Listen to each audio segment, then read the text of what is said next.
Hello दोस्तों, नमस्कार। आप देखिए मेरे कैलाश कमेटी यूट्यूब चैनल में मैं आपका स्वागत करता हूँ। आशा करता हूँ कि आप सब अच्छे होंगे, स्वस्थ होंगे। तो आज का मेरा टॉपिक है, इस वीडियो के माध्यम से आपको मैं बताऊँगा कि फाउंडेशन ऑफ रिसर्च ये क्या होता है। आपको इस टॉपिक के बारे में आपको मैं बताऊँगा और सिंपल लैंग्वेज में बताने की प्रयास करूँगा। आप लोग इस वीडियो में बने रहिएगा। तो सबसे पहले हम इसका डिस्कशन करते हैं कि इंट्रोडक्शन क्या चीज़ है।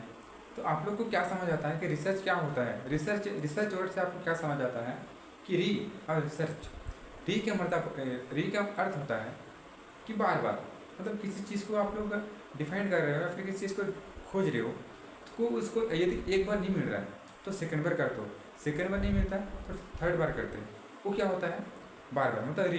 तो सर्च करना मतलब किसी चीज़ के बारे में, किसी एक वस्तु के बारे में, किसी एक इंडस्ट्री के बारे में, किसी एक चीज़ के बारे में आप लोग खोजना, मतलब खोजते हो, वो होता है सर्च करना। तो इसी को बोलते हैं रिसर्च। मतलब किसी भी चीज़ को हम एक इंटरनेट के माध्यम से, हम एक अलग अलग प्लेटफॉर्म के माध्यम से हम रिसर्च करते हैं, उसको जानते हैं कि क्या चीज़ है, किसके बारे में बताया गया है, किसके बारे में इसमें कहा जा रहा है। तो इसको हम क्या करते हैं, रिसर्च करते हैं। इसको हम करते हैं फाउंडेशन ऑफ रिसर्च। ये होगा अपना।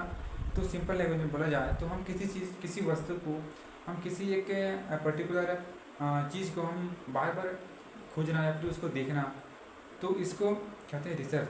इसका अपनी क्यूरियोसिटी बढ़ाना, अपने नॉलेज के लिए बढ़ाना, अपने हर चीज़ के बारे में इसमें रिसर्च किया जाता है।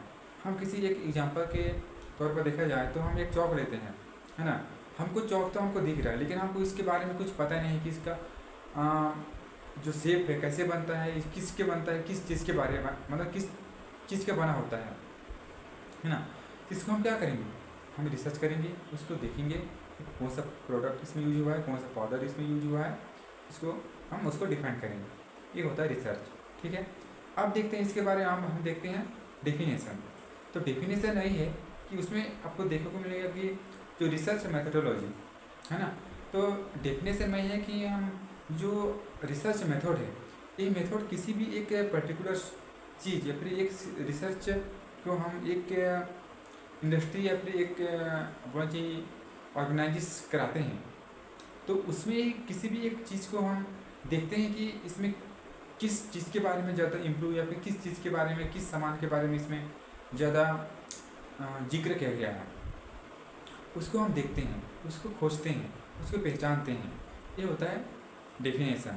मतलब जो रिसर्च मेथड, मतलब रिसर्च के मेथड के बारे में जानना, उसकी विधि क्या है ना। ये हो गया हमारा रिसर्च मेथड, जो डेफिनेशन में आ गया। इसके बाद आता है अपना रिसर्च मेथोडोलॉजी। आप लोग को सुने होंगे कि रिसर्च मेथोडोलॉजी क्या होता है ना। तो आपको मैं बता दूं कि एक किसी भी एक सामान या फिर एक इंडस्ट्री, बिजनेस या फिर ऑर्गेनाइजेस जो करवाते हैं, उसके बारे में आपको एक सही ढंग से जानना, और फिर उसको रिसर्च के माध्यम से, आपसे कॉन्सेंट्रेशन के माध्यम से, या फिर एक बोलना चाहिए कि एक अपनी जो रिसर्च के माध्यम से उसको डिफाइन करना, उसको जानना, है ना, कि हम किस चीज़ के बारे में सोचते हैं, किस चीज़ के बारे में हम रिसर्च करते हैं। ये होता है अपना रिसर्च मैथोडोलॉजी, है ना। आपको मैं एक सिंपल लैंग्वेज में बताऊं तो हम रिसर्च बोला जाता है एक बहुत सारे ऐसे प्लेटफॉर्म हैं, बहुत सारे ऐसे एरिया हैं। जैसे कि फॉर एग्जांपल लेते हैं हम एग्रीकल्चर के क्षेत्र में, मेडिकल के क्षेत्र में, एजुकेशन के क्षेत्र में, इन सब चीज़ के बारे में हम क्या करते हैं, रिसर्च करते हैं।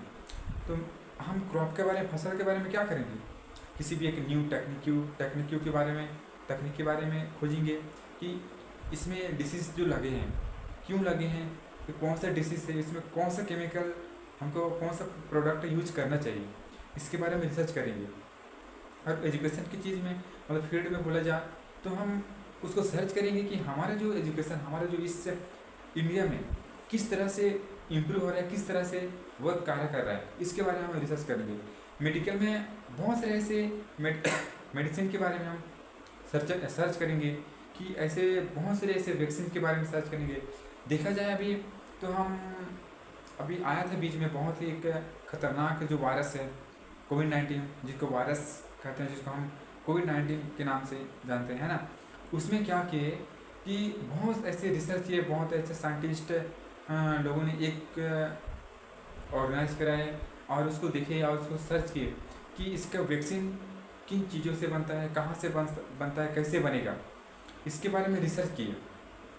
उनको एक क्लू मिल गया, उनको एक टूल्स मिल गया, उनको एक प्रोडक्ट मिल गया, इन चीज़ से बन सकता है। तो उनको एक बहुत सारे से रिसर्च किए, छोटे छोटे छोटे पार्टिकल में करके फिर एक सब चीज़ से मिलकर एक क्या बना, वैक्सीन बना। फिर हमारा जो कोरोना चीज़ है उनके लिए एक डोज बना, जिसको हम बूस्टर डोज या फिर एक पहला डोज लगता है, तीसरा चौथा, ये सब चीज़ डोज लगा। किसकी वजह से? हम रिसर्च के माध्यम से, क्योंकि हमको एक क्लू मिल गया, एक रिजल्ट मिल गया हमको, क्या वैक्सीन मिल गया, है ना। किसकी वजह से मिला? रिसर्च किए इसके माध्यम से मिला, है ना। उसके बाद हम देखते हैं इसका ऑब्जेक्टिव, अब जो ऑब्जेक्टिव रिसर्च मेथड है ना। ऑब्जेक्टिव में क्या होना चाहिए कि हम किसी भी जो परिघटना में जाते हैं, किसी एक नए स्थान में जाते हैं, तो उसकी चीज़ के बारे में हम, जैसे हम फॉर एग्जांपल लेते हैं हम कि यदि हम केसकाल में किसी एक व्यक्ति का जो घटना हुआ है, तो हम यहाँ कांकेर में अगर हमको पता नहीं चलेगा कि हमको उसमें वहाँ क्या हुआ है, तो हमको क्या करना पड़ेगा? वहाँ जाके रिसर्च करना पड़ेगा, वहाँ देखना पड़ेगा कि क्या हुआ है, क्या किसके साथ हुआ है, कैसे हुआ है, इसके बारे में जानेंगे, पहचानेंगे, पड़तालेंगे, इन्वेस्टिगेशन करेंगे, पूछताछ करेंगे, तो हमको उसमें पता चलेगा। तो वैसे ही इसमें ऑब्जेक्टिव अलग अलग होता है। जैसे कि हम किसी भी एजुकेशन के क्षेत्र में जाना जाए तो मेडिसिन के बारे में, मतलब मेडिकल के क्षेत्र में देखा जाए, तो इन सब चीज़ के बारे में हम ऑब्जेक्ट करते हैं, उसको ऑब्जेक्टिव निकालते हैं, रिसर्च करते हैं, तो हमको पता चलता है ना।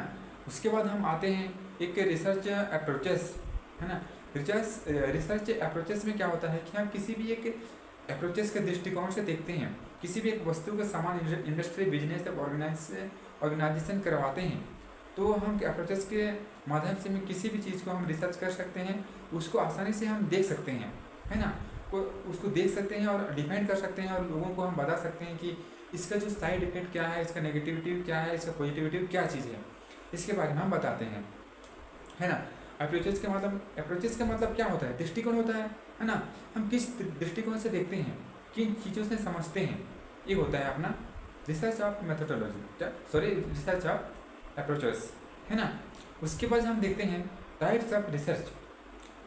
टाइप्स ऑफ रिसर्च में क्या होता है कि कितने प्रकार के होते हैं हमारे जो रिसर्च करने के जो प्लेटफॉर्म हैं, इसके बारे में डिपेंड करते हैं। सबसे पहले हम देखते हैं description with analytical. Description and analytical का मतलब आप क्या समझते हैं? तो इससे यही है कि हम किसी भी चीज़ को हम विश्लेषण करते हैं, एनालिसिस करते हैं, तो उसके बारे में हम रिसर्च के माध्यम से रिसर्च करके उसका डेटा कलेक्शन करेंगे। डेटा कलेक्शन करने के बाद उसको क्या करेंगे? एनालिसिस करेंगे। एनालिसिस करने के बाद हम एक नए मुकाम पर पहुंचेंगे, उसका रिजल्ट परिणाम क्या मिलेगा उसके बारे में रिसर्च करते हैं ना। तो उसके बारे में हम एक छोटे पार्टिकुलर में हम डिवाइड करते हैं, उसको डिस्क्राइब करते हैं कि इसके बारे में क्या कंक्लूजन निकलेगा, है ना। ये हो गया अपना डिस्क्रिप्शन विद एनालिटिकल। उसके बाद होता है अपना स्टैटिस्टिकल एप्रेटिकल। एप्रेटिकल में क्या होता है कि हम किसी भी चीज़ में जाएंगे, तो किसी भी एक पर्टिकुलर सोर्स में घुसेंगे, तो उसके बारे में क्या करेंगे? रिसर्च करेंगे कि अब फॉर एग्जाम्पल देखा जाए, हम किसी भी एक पर्टिकुलर एक स्लाइड बनाते हैं, या फिर किसी एक प्लांट के या फिर उसकी जो लीव्स के बारे में हम क्या करेंगे? एक के टेस्ट करेंगे। तो टेस्ट करने से पहले हम कुछ कौन सा इक्विपमेंट लगेगा, कौन से केमिकल्स लगेगा, इसके बारे में हम क्या करेंगे? रिसर्च करेंगे, है ना। तो रिसर्च करेंगे, एक टाइप अपना एप्रेटिकल होता है, ठीक है। उसके बाद ऐसे बहुत सारे ऐसे टाइप्स हैं जो कि हम यूज़ कर सकते हैं पर्टिकुलरली अपने लैंग्वेज में, अपने जो इस स्टडी के माध्यम से, है ना। उसके बाद हम देखते हैं अपना कि अपनी सिग्निफिकेशंस, है ना। तो सिग्निफिकेशन ऑफ द रिसर्च, कौन सा ऐसे सिग्निफिकेशन होना चाहिए, कौन सा ऐसे एडवांटेज होना चाहिए, कौन सा ऐसे इंपॉर्टेंस होना चाहिए। तो सबसे पहले हम देखते हैं एडवांसमेंट ऑफ रिसर्च, कौन सा एडवांसमेंट होना चाहिए हमारे लिए, कौन सा फायदेमंद होना चाहिए। तो सबसे पहले हम देखते हैं कि अपनी जो सामान के जो हम ऑब्जेक्टिव करते हैं, ऑब्जेक्टिव किसी भी एक पर्टिकुलर सब्जेक्ट को लेकर हम उठाते हैं कि उसके बारे में क्या करते हैं, एडवांसमेंट देखते हैं कि उसके क्या फ़ायदे हैं। इसको रिसर्च करने से हमको कौन सा परिणाम मिलेगा, कौन सा एक डायरेक्शन की ओर ले जाएगा, कौन से क्या बताना चाहिए, इसके बारे में हम रिसर्च करते हैं, है ना। उसके बाद होते हैं पॉलिसी मेकिंग। आप लोग देखते हैं पॉलिसी मेकिंग मतलब हमारे जो दिनचर्या दैनिक जीवन में बहुत सारे यूज होता है। जैसे आप बहुत सारे ऐसे आप सोशल मीडिया में यदि आप लोग एक्टिव रहते हो तो देखते ऑब्वियसली रखते हो, उसमें देखते हो कि बहुत सारे ऐसे एड चलता है कि पॉलिसी, हेल्थ पॉलिसी, इंश्योरेंस करा लो, आपकी जो जीवन में बहुत इसका ये फायदेमंद होने वाला है। तो जैसे बहुत सारे ऐसे एजुकेशन पॉलिसी और जो हेल्थ पॉलिसी, इंश्योरेंस, इन सब चीज़ के बारे में इसमें हम देखते हैं, रिसर्च करते हैं, है ना।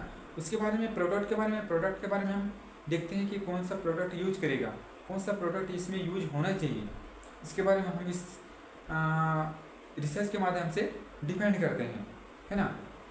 उसके बाद हम देखते हैं कि हम अपनी जो दिनचर्या में यूज होने वाली जो क्या बोलना चाहिए, क्रॉप इम्प्रूवमेंट, मतलब जो क्रॉप इम्प्रूवमेंट का मतलब है कि जो इकोनॉमिक ग्रोथ है ना, हमारी जो इकोनॉमिक ग्रोथ कैसे होना चाहिए, कौन कौन से ऐसे जो केमिकल यूज करें, कौन कौन से ऐसे प्रोडक्ट यूज करें कि हमारे जो क्रॉप है, हमारे जो आर्थिक जीवन, हमारे जो इकोनॉमिक्स इम्प्रूव हो सके। तो इन सब चीज़ के बारे में जानने के लिए हम क्या करेंगे, रिसर्च करेंगे, उसके बारे में जानेंगे कि कैसे होता है, क्यों होता है, कैसे होना चाहिए, तो इसके बारे में हम रिसर्च करेंगे, ठीक है। तो इसके जो साइड इफ़ेक्ट है, इसका जो पॉजिटिविटी जो हमको क्या मिलेगा, इन सब चीज़ के बारे में हम रिसर्च के माध्यम से, हम इंटरनेट के माध्यम से हम आसानी से हम देख सकते हैं, खोज सकते हैं और हम एक सही परिणाम, हमको सही रिजल्ट मिल सकता है। यदि हम बिना रिसर्च किए यदि हम ऐसे यूज़ करेंगे तो इसमें बहुत सारे ऐसे साइड इफ़ेक्ट पड़ने की संभावना होती है ना। तो हमको कोई भी चीज़ जानने से पहले हमको रिसर्च करना चाहिए। तो हमारी जो रिसर्च चीज़ है, यदि आप लोग को सही मायने में यूज़ करना आ गया तो आप लोग के जीवन में बहुत सी चीज़ के लिए आपको फ़ायदेमंद होगा। जैसे आप लोग किसी भी प्लेटफॉर्म सर्च इंजन में जो सर्च करते हो, तो आप लोग को जो सर्च करने का जो प्रोसेस है, आप सर्च करने का जो थॉट प्रोसेस है, एक सही डायरेक्शन होना चाहिए। यदि आप लोग करोगे कि यदि हमको ये वाला गाना दे दो, तो क्या समझेगा, वो तो दे नहीं पाएगा। कौन सा वाला गाना पूछ रहे हैं, क्या पूछ रहे हैं, पूछने क्या चाह रहा है, तो उल्टा आप लोग को क्वेश्चन पूछेगा, आप पूछ क्या रहे हो, मेरे को ये वाला गाना चाहिए, तो आपको कैसे देगा भाई, आप ही लोग बताइए, है ना। तो आप लोग को एक सॉन्ग का भी एक लिरिक्स से जो उसका जो गाना का जो लय है उसको सर्च करोगे तो आपको एक सेकंड में आपको सर्च करके दे देगा, है ना। तो आज का जो मेरा जो टॉपिक था फाउंडेशन ऑफ रिसर्च, तो आप लोग को समझ आ गया होगा कि मैं आप लोग को एक सिंपल लैंग्वेज में बताने की प्रयास किया, अपने दैनिक जीवन में यूज़ करते हैं उसके बारे में बताया, है ना। तो मैं आशा करता हूँ कि इस वीडियो के माध्यम से आपको अच्छा सा समझ आ गया होगा एक अपने दैनिक जीवन में यूज करने के लिए। तो आप लोग इस वीडियो को आप लोग को ज़्यादा से ज़्यादा शेयर करना है, लाइक करना है, कमेंट करना है कि कैसे लगा। आप लोग के लिए मैं कमेंट करूँगा तो आप लोग के लिए मैं कैसे और बेहतरीन इससे सिंपल लैंग्वेज में बताने की कैसे कोशिश करूँगा। आप लोग कमेंट करिए और सब्सक्राइब करना ना भूलिएगा, बेल आइकन को क्लिक करिए। आप लोग बेल आइकन को क्लिक करेंगे तो आप लोग को हर छोटी छोटी मैं वीडियो बनाता हूँ आप तक सडनली पहुँच जाएगा, तो आप लोग आसानी से इसको देख सकते हैं। तो इसका जो नेक्स्ट टॉपिक है आप लोग के लिए मैं जल्दी ही लेकर आऊँगा। आज के लिए बस इतना ही, मिलते हैं नेक्स्ट वीडियो में। तब तक के लिए जय हिंद, जय भारत, जय छत्तीसगढ़।